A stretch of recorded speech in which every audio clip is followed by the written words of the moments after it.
Showbiz की दुनिया में खुशामदीद। आज लॉलीवुड न्यूज में आपको बताएंगे कि आयशा उमर ने अपनी जिंदगी के तारीक बाब से पर्दा उठा दिया। कम उम्री में ही ज्यादती का शिकार कैसे हुई, खौफनाक कहानी सुना दी।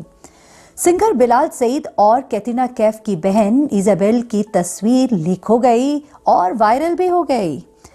फिरोज खान का अच्छा काम उन्हीं के गले पड़ गया और शहरयार मुनव्वर का भांडा फूट गया। पकड़े गए, लेकिन कैसे, ये भी आपको आज बताएंगे। हरीम शाह की एफआईए को धमकी और इकरा अजीज अपने शौहर के लिए मैदान में कूद पड़ी। ये सब कुछ जानिएगा आज शोबिस की दुनिया में। टिकटॉक स्टार हरीम शाह के खिलाफ मनी लॉन्ड्रिंग केस में बड़ी पेशरफ्त सामने आ गई है। हरीम शाह के 2 बैंक अकाउंट्स फ्रीज करने के लिए लेटर्स लिख दिए गए।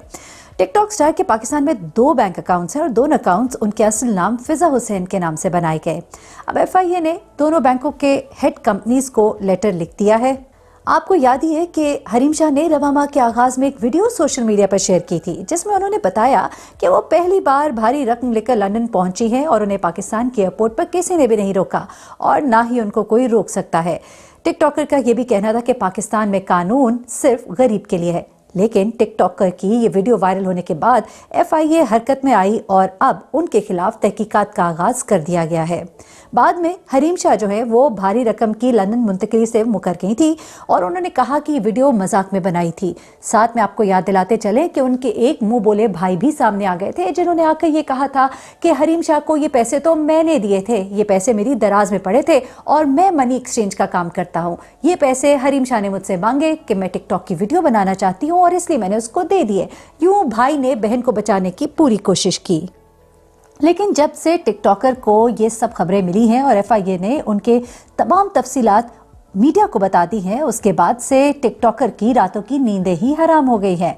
उन्होंने एक निजी चैनल को लंदन में इंटरव्यू देते हुए कहा कि मुझे अपने अकाउंट्स मुंजमद होने से मुताल्लिक खबरों का मीडिया के जरिए पता चला। उन्होंने कहा, एफआईए को क्या हक है कि मेरे जाती दस्तावेजात मीडिया को दे। हरीम शाह का कहना था कि मनी लॉन्ड्रिंग से मुतालिक वीडियो मजाक में बनाई, गलती तस्लीम करती हूँ। अगर मेरे अकाउंट्स मुंजमद करने हैं तो सबूत भी देने होंगे। पाकिस्तान जाकर हर इदारे के साथ तावन करने के लिए तैयार हूँ।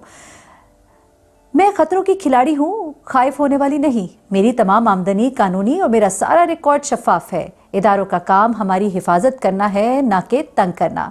लेकिन हरीम शाह, याद रखिएगा कि इदारों का काम आपकी हिफाजत करना है, तो आपका काम भी इदारों का मजाक उड़ाना नहीं है। जब आप बाहर बैठकर ये कहती हैं कि मेरा कोई कुछ नहीं बिगाड़ सकता, तो फिर कभी कभी बताना पड़ जाता है कि बहुत कुछ बिगाड़ा जा सकता है। जावेद इकबाल वो सीरियल किलर जिसकी कहानी पाकिस्तान के बच्चे बच्चे की जुबान पर है। जावेद इकबाल की जिंदगी पर बनाई जाने वाली film the untold story of a serial killer, इसको रिलीज होने से पहले ही रोक दिया गया। सिर्फ एक रोज कबल फिल्म की रिलीज को रोकने के पीछे मकसद क्या था, ये तो फिल्म के प्रोड्यूसर डायरेक्टर का कहना है कि लगता है कि कोई बड़ा नाम इसके पीछे है, कोई ताकतवर शख्स इसके पीछे है। ये खदशात जो है इनका इजहार करते हैं इस टीम के प्रोड्यूसर्स और डायरेक्टर्स। लेकिन कहा यह जा रहा है कि इस कहानी के अंदर कुछ ऐसे सीन्स दिखाए जा रहे हैं जिससे मुल्जिम को हीरो बनाकर दिखाया जा रहा है। इस फिल्म की कास्ट में यासिर हुसैन भी हैं और आयशा उमर भी है। इंस्पेक्टर का रोल अदा कर रही है आयशा उमर।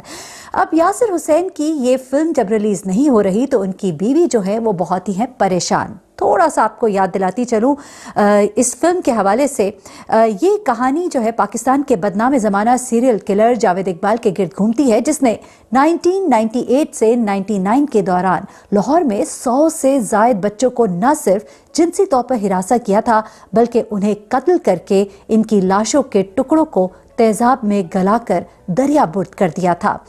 इस सीरियल किलर की कहानी पर मबनी ये फिल्म जिसकी रिलीज रोक दी गई है, इस पर अब बहुत नाराज हैं इकरा अजीज। और इकरा अजीज ने इस पर क्या कहा, उन्होंने कहा कि बरहमी का इजहार करते हुए उन्होंने कहा कि फिल्म पर लगने वाली पाबंदी के बाद वो कहती हैं कि हम क्यों इस हकीकत को कबूल नहीं कर सकते कि ये वाकई 90 की दिहाई में हुआ था। क्या सिर्फ कॉमेडी फिल्म या प्यार भरा ड्रामा ही पाकिस्तान में तफरीक का जरिया है? हमारे नाजरीन कहते हैं हमें कुछ और भी दिखाओ, लेकिन दोस्तों कैसे दिखाएं? फिर इकरा अजीज ने पेमरा को मुखातिब करते हुए कहा कि 70 की दिहाई के बदनाम ज़माना अमेरिकन सीरियल किलर थियोडोर की कहानी जो है उसे तो दिखाया जा सकता है, लेकिन हमारे यहाँ जावेद इकबाल की कहानी को दिखाया नहीं जा सकता। बिलाल सईद की एक तस्वीर इस वक्त बहुत वायरल है जिसमें वो कैटरीना कैफ की बहन इजाबेल के साथ देखे जाते हैं। अब इस तस्वीर के पीछे हकीकत क्या है, सब बातें सामने आ गई। पाकिस्तानी गुलकार बिलाल सईद और बरतानवी पंजाबी गुलकारा ईजा के मुश्तरका गाने जुदाइयां की म्यूजिक वीडियो में कैटरीना कैफ की बहन भी जलवागर होंगी और इसी वजह से बिलाल सईद की तस्वीर इजाबेल के साथ इस वक्त मीडिया पर और इंटरनेट पर बहुत तेजी से गर्दिश कर रही है। गुलकार की जानिब से गुज़िश्ता रोज म्यूजिक वीडियो का पोस्टर भी जारी किया गया जिस पर कैटरीना कैफ की बहन इजाबेल की तस्वीर मौजूद है। पोस्टर के मुताबिक इस म्यूजिक वीडियो में इजाबेल दिखाई देंगी जो कि 28 जनवरी 2022 को रिलीज की जाएगी। बिलाल सईद और गुलकार इजो के इश्तराक से बनाया गया गाना 14 अक्टूबर 2021 को रिलीज किया गया था। गाने की वीडियो अब मदाहों के लिए पेश की जाएगी। हरदिल अजीज अदाकार शहरयार मुनव्वर इस वक्त अपने शायकीन की तेज नजरों के हिसार में है। जी हाँ, लोगों की नजरों ने एक बड़ी बात पकड़ ली और भेद खुल गया शहरयार मुनव्वर का। कैरेक्टर सिन्फे आहन में परफॉर्म करते हुए जहां वो बहुत ही खूबसूरत दिख रहे थे, वहीं पर लोगों ने उनके अंदर एक चेंज महसूस किया। बहुत गौर करने पर उन्हें अंदाजा हुआ कि शहरयार मुनव्वर ने अपने चेहरे के साथ कुछ किया है। क्या किया है इसका अंदाजा उनकी पुरानी और नई इंस्टाग्राम पोस्ट लगाकर और उनकी तस्वीर को लगाकर आपको भी हम दिखाते हैं। आप भी देखिए और मालूम करने की कोशिश करें कि इनके चेहरे में आपको क्या फर्क नजर आता है। जी हाँ, यकीनन आपने भी पकड़ लिया। शहरयार मुनव्वर जो है उन्होंने अपनी नोज की सर्जरी कराई है। जी हाँ, देखिएगा इस वक्त इनकी नाक जो है बहुत ही खूबसूरत है। पहले भी अच्छी थी, अल्लाह की बनाई हुई चीज़ है, लेकिन अब इसकी खूबसूरती में इन्होंने सर्जरी के जरिए इजाफा किया है। अब वो माने न माने, लेकिन लोगों की नजरें तो बहुत ही तेज होती हैं। यकीनन आपने भी ये सब देख ही लिया होगा।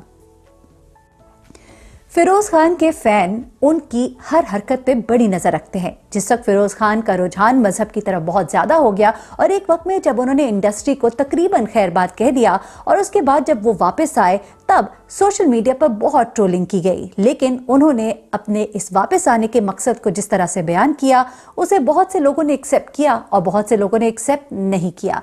लेकिन जो भी कहें, फिरोज खान जो है खबरों के अंदर रहने का गुर जानते हैं। अब हालिया दिनों में एक वीडियो जो है फिरोज खान की बहुत सोशल मीडिया पर वायरल है जिसमें देखा जा सकता है कि फिरोज खान एक गाड़ी में बैठे हैं और उनके हाथ में खाने की चीजें हैं और जूसेस है और गाड़ी के बाहर लोगों का एक जम्मे गफीर है जो हाथ बढ़ा बढ़ा कर इनसे चीजें ले रहा है। जैसे ही वीडियो सोशल मीडिया की जीनत बनती है तो लोग फिरोज खान को शर्मिंदा करना शुरू कर देते हैं और कहते हैं कि लोगों की तजलील की जा रही है। लोगों को इस तरह दिखा दिखा कर खाना देने का क्या मकसद है। हर एक की अपनी अपनी सोच है। अच्छा काम अगर किया जा रहा है तो उसको अच्छे तरीके से भी देखा जा सकता है, लेकिन हाँ, ऐसा जरूर कहा जाता है कि ऐसे दो किसी को कि दाएं हाथ को इल्म ना हो अगर बाएं हाथ से दो और बाएं हाथ को इल्म ना हो अगर दाएं हाथ से दो। लेकिन फिरोज खान ने ये वीडियो अपने फैंस के साथ शेयर की और फिर कमेंट्स के लिए तो उनको तैयार रहना ही चाहिए था। और सबसे आखिर में आ जाते हैं शोबिज़ इंडस्ट्री की मंझी हुई अदाकारा आयशा उमर की तरफ, जिनका कहना है कि वो बहुत कम उम्री में ज्यादती का शिकार हुई थी। अपनी जिंदगी के इस तारीक बाब से पर्दा उठाते हुए उन्होंने बताया कि अपने कैरियर के दौरान जिनसी हिरासानी के अमल से बहुत दफा गुजर चुकी हूँ, इसलिए मैं अंदाजा कर सकती हूँ कि उस वक्त किसी पर क्या गुजरती है। अदाकारा का कहना था कि मैं बहुत कम उम्री में ज्यादती का शिकार हुई थी और उस वक्त मुझे अपने जिन दोस्तों की जरूरत थी वही मेरे पास नहीं थे और ना किसी ने मेरा साथ दिया था। आयशा ने बताया कि वो अपनी आमदनी से 3 घर चला रही है, जिनमें से एक उनका अपना घर है जो कि कराची में उनका अपार्टमेंट है। उनका ये कहना था कि कराची का अपार्टमेंट किराए पर लिया है क्योंकि मेरे खरीदने की इस्तात नहीं है, जबकि दूसरा घर है जिसका वो खर्चा उठाती हैं वो लाहौर में उनकी अम्मी का घर है। लाहौर का घर उनका कहना है कि उनका ज़ाती घर है और साथ ही साथ उनके भाई जो कि डेनमार्क में रहते हैं उनकी ट्यूशन फीस भी आयशा उमर ही अदा करती हैं। अपनी इब्तदाई ज़िंदगी के मुतालिक बात करते हुए उन्होंने बताया कि जब 2 साल की उम्र में उनके वालिद का इंतकाल हो गया तो उनकी वालदा ने उनको अकेले ही परवरिश की।